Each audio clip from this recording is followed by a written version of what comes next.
A warm welcome to the 8th session of the 3rd module of the course Signals and Systems. We had done some math in the previous session. In that session, we had taken all these sinusoids which had the same samples at the same points, and we had brought them together and added them up. And we had written down a process for adding. We had essentially established an expression when they came together, and I had left a little job for you to do to evaluate that expression and plot it as a function of t, particularly noting what happens at the points of sampling and other than the points of sampling. And I must warn you, I hope you might have already noticed that at the points of sampling you have to take limits, you have to be careful, because the denominator goes to 0. So, there is a bit of cheating I did there, because the denominator went to 0 and I still wrote down a summation, and the correct way to evaluate that expression at the sampling points is either to use the L'Hopital's rule by taking the limits of the numerator and denominator, essentially taking the derivatives of the numerator and denominator and then taking a limit, or else by evaluating ab initio separately for the sampling instance and for other than the sampling instance. I hope some of you tried that, but anyway, instead of carrying that discussion further, I thought we look at the problem from a slightly different angle. Now, you may wonder why I am doing it from this angle, but it is not entirely unrelated. After all, we are sampling. So, suppose we did the following. Suppose we actually physically did sampling. And what do you mean by doing sampling? I have this sinusoid. I retain the sinusoid for a very narrow period around the point of sampling and then remove the sinusoid for the rest of it. Let me sketch that process. So, what I am saying essentially is, I have this original sinusoid. You remember I took samples here at an angle of pi by 4. This was 0, this was Ts, 2 Ts, 3 Ts and so on. Now, what do you mean by taking samples? You could visualize it as if you retained a very small part of the sinusoid around that sample and remove the rest. So, the red waveform is what I have and not the black one anymore. How do we express this process of retaining just a teeny weeny portion around each sample for the sinusoid and removing all the rest, bringing all of the rest to 0? We are essentially multiplying this sinusoid by a train of very narrow pulses. Let us sketch those pulses. So, what we are saying is, multiply the original sinusoid by this train of pulses, very narrow pulses, symmetric pulses if you like. Now, you know where I am getting, isn't it? This is kind of suggestive about what we did in module 1 somewhere. The only thing is that here our very narrow pulses have a width of delta, but we are not making the height 1 by delta at the moment. So, we are not making them impulses in that sense, we are just multiplying by very narrow pulses. Let us be content with that for the moment. So, let us do that. Now, if you are going to multiply by a periodic, this is a periodic train of pulses. How do I express this operation in an alternate sense? The periodic function can be thought of as a combination of sinusoids. Now, this is of course, this periodic function satisfies the Dirichlet condition. So, you can expand it as a Fourier series. In fact, I have made life easier by taking a symmetric train of pulses, symmetric around t equal to 0. So, therefore, it is going to be an even function of t, isn't it? So, let us write a Fourier expansion for it. We can make a Fourier expansion. And we can make the Fourier expansion by identifying the fundamental period here. So, this is Ts by 2 and minus Ts by 2. This is the period Ts. The function is periodic with period Ts. Let us write down. Now, of course, since it is an even function, clearly this is an even function of t.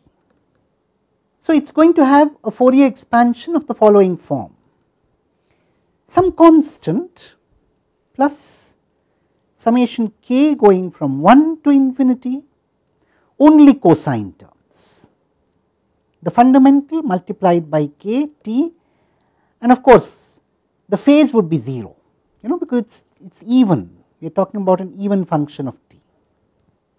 So, k equal to 1 is the fundamental and k greater than 1 are the harmonics. What is C0? C0 is essentially the average of the waveform over the interval. How much is that average? It is of course 1 multiplied the area under the waveform, 1 multiplied by delta divided by Ts. So, delta divided by Ts. And how do I get Ck? Well, that is easy, just multiply by cos and then integrate. Very easy integral to calculate. Of course, k is greater than or equal to 1 here. Let us substitute the limits. So, of course, we can evaluate this difference. I am not yet simplifying it too much. As you notice, this has 2 times of the sinusoidal argument. Now, this is interesting. Again, you have all these going away there. Now, here we have to do a little bit of work. We have got so far and we have the Fourier series coefficients. But now, what we want to do is to make the pulses narrower and narrower. And then we will also see, if you make the pulses narrower and narrower and keep the height at 1, the pulse is ultimately going to vanish. So, there is going to be nothing left. In fact, you can see that from the expression here. If we leave this as it is, this term will go to 0. There is nothing left of that term, because it just says that there is no pulse at all and there is no, the whole waveform falls flat, it becomes 0. So, the Fourier expansion simply becomes 0, there is nothing great. So, here we need to bring in the same notion that we did in the first module. I do not want that waveform to disappear. Even though I want the pulse to become narrow, I want the Fourier series to be non-trivial. How can I do this? The only way is to make the height grow. And how will I make the height grow? By making the height of the pulse inversely proportional to the width of the pulse. And what do we have there? Yes, you are right, an impulse. So, this is where that impulse needs to come in. We did not, as I said, we did not start with the impulse, but now I need to bring in an impulse if I do not want something very trivial. So, let us do that, let us accept, let us be willing to do that. Let us now make, so situation is like this, we made the height equal to 1 by delta. So, I have the situation that I put an impulse at every multiple of NTS, height 1 by delta and width delta. And of course, if I do that, all that I need to do is to multiply the Fourier series expansion by 1 by delta. So, let us do that. I simply need to multiply this by 1 by delta. And of course, I can divide and multiply by Ts to make matters easy. So, I will divide by Ts and multiply by Ts all in the denominator. This is getting a bit cluttered, let us rewrite that. So, what I am saying essentially is the kth Fourier series coefficient now becomes 1 by Ts times 2 by pi k delta by Ts sine k pi delta by Ts. And now we have some sense. Now delta tending to 0, in fact delta by Ts tending to 0 makes sense. In fact, we know what happens, sin x by x as x tends to 0, we know what it is. So, in fact, you see, now look at the expression here, as this argument here. So, you see now delta by Ts tending to 0 makes sense, because you have a sin x by x kind of form where x tends to 0. Let us precisely evaluate that sin x by x form. So, let me write this expression down explicitly. I have 1 by Ts 2 by k delta pi by Ts into sin pi into k delta by Ts. And now this whole thing can be taken as an x. So, I have 2 by Ts times sin x by x with x tending to 0.